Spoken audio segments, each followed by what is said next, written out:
Acabou de sair o resultado do primeiro julgamento ali do Bolsonaro, né, e outras pessoas ali que estão, né, sendo acusadas de tentativa de estado, de golpe de estado, na verdade, né.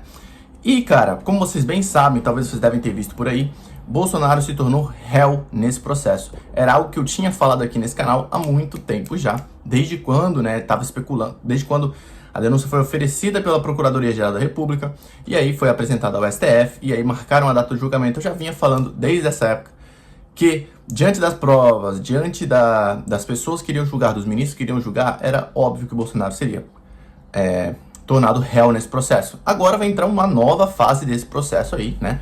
Novas coisas acontecendo, agora vai realmente iniciar, né, um julgamento realmente em si, com defesa, com tal e coisa arada, que é o típico julgamento que vocês conhecem. Então vai, né, rolar essa primeira parte aí.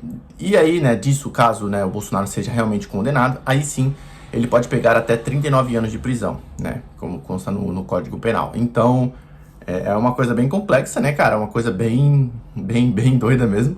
E vamos acompanhar aqui para saber como é que foi o julgamento. Primeiramente, o que rolou? Teve 5 ministros, né, sempre tem que ser um número ímpar, né, para nunca dar empate.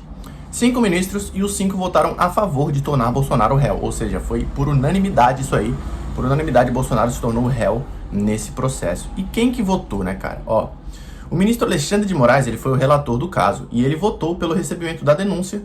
E aí, né, os outros ministros que estavam lá só concordaram com o relator e aí, né, formando um placar de 5-0. E qual que foi, ó?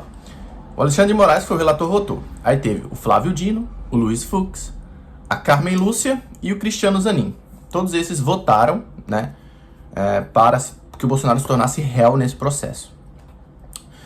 E aí, cara, diante disso, somando esse placar aí, né, não tem muito o que fazer, né? O Bolsonaro foi detido por unanimidade sobre esses réus. E agora vamos conferir qual vai ser os próximos passos que serão tomados a partir de agora, né, cara? E qual que serão, ó? Vai ser oportunizada, né, uma nova defesa, uma defesa escrita, né, agora, no primeiro momento, né? Ela serve para indicar as testemunhas, mas é de praxe aproveitar para tratar de outras questões, e aí pode ser que sejam reprisadas algumas questões debatidas no julgamento, caso coisas assim que ficaram meio obscuras, caso coisas que a defesa não concorda, coisas nesse sentido. E aí, né, depois disso vai ter uma nova apresentação das defesas e definição de testemunhas. E aí vai ser marcado mais alguns julgamentos, né? E aí vai apresentar a defesa, vai levar testemunhas, né? E aí serão realizadas algumas audiências junto disso, como eu já havia falado. E por último, abre-se um prazo para que os advogados se manifestem sobre qualquer outra questão que possa surgir, né? E aí, por último, abre um prazo para as defesas se manifestarem se tiver alguma outra diligência dentro do processo, né? E que não foi feita ao longo dessa instrução, né? E aí, depois disso, vão para as alegações finais. Depois das defesas, tem aí o julgamento final da ação penal para decidir se vai condenar ou não. Então tem todo um rito aí, todo um processo adiante, né? Várias oportunidades da defesa apresentar, né? Mas como eu já vim informado aqui para vocês, cara, o que acontece? Foi oferecida essa denúncia da PGR para o STF, sem provas concretas, tá? Não tinha nenhuma prova concreta assim que deixasse na cara esdrúxulo que o Bolsonaro estava tentando aplicar um golpe de Estado. Então foi uma das causas que o Paulo Gonet, Procurador-Geral da República, foi lá fazer sustentação oral no STF, para reforçar a sua tese ali, né? E aí, os ministros, eles, assim, como vocês sabem, todos os ministros ali, o Bolsonaro já teve um arranca-rabo ali, eu acho só menos com o Luiz Fux, né? Todos esses ministros, o Bolsonaro já teve arranca-rabo e é nítido que esses ministros não vão com a cara do Bolsonaro.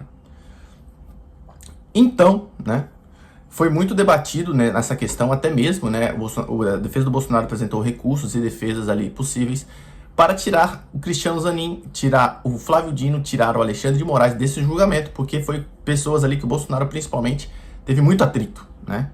Então fica meio que assim, cara, eles já tretaram muito, e aí esses caras que vão julgar ele, tipo, fica uma coisa muito complicada, né? Vamos ser sinceros, né? Mas, né, aceitaram essa denúncia. Então, para a defesa do Bolsonaro conseguir provar o contrário agora nessa audiência nova que vai rolar, nessa nova fase do processo, onde ele está sendo réu, vai ter que surgir uma prova muito concreta, né, para a defesa do Bolsonaro, apresentando, comprovando nitidamente, claramente, que o Bolsonaro não tentou um golpe de Estado. né? Precisaria ter uma prova como essa nesse sentido, para ele conseguir sair dessa situação. Caso não tenha, não vai ter o que fazer. Pode ter certeza que ele será condenado, porque se não tiver nenhuma prova para mudar as provas que já foram apresentadas até então pela PGR, será condenado. Porque com as provas atuais já foi necessário, porque com as provas atuais já foi levada essa denúncia ao STF, já foi aceita por unanimidade. Então, tipo, se não tiver nenhuma prova contrária a essas, vai ser aceito por unanimidade. Bolsonaro vai ser condenado aí, né, a sabe lá quantos anos de prisão, com um máximo ali de até 39 anos. Então, assim, pensa, ele, sei lá, já tem uns 70 e poucos anos, né, então vai ser loucura, vai ser loucura. E do jeito que as coisas estão correndo rápido, né, até mesmo para evitar uma possível candidatura do Bolsonaro para 2026, é possível que todo esse processo aí decorra ao longo desse ano aí de 2025. Então vamos seguir acompanhando, né? Trouxe para vocês aqui as atualizações sobre esse caso do Bolsonaro, para que vocês fiquem cientes de tudo que aconteceu, de quem votou a favor, como foram todos que votaram a favor, né? E como funcionam as outras etapas do julgamento. Então, se você quiser continuar a ter acesso a mais conteúdos como esse, informações como essa aqui, deixa aqui se inscreva nesse canal, na verdade, e também deixe um comentário falando sobre o que você achou de tudo isso, de toda essa situação, tá bom? Se inscreva nesse canal, comenta aí também. Forte abraço e até o próximo vídeo. Valeu!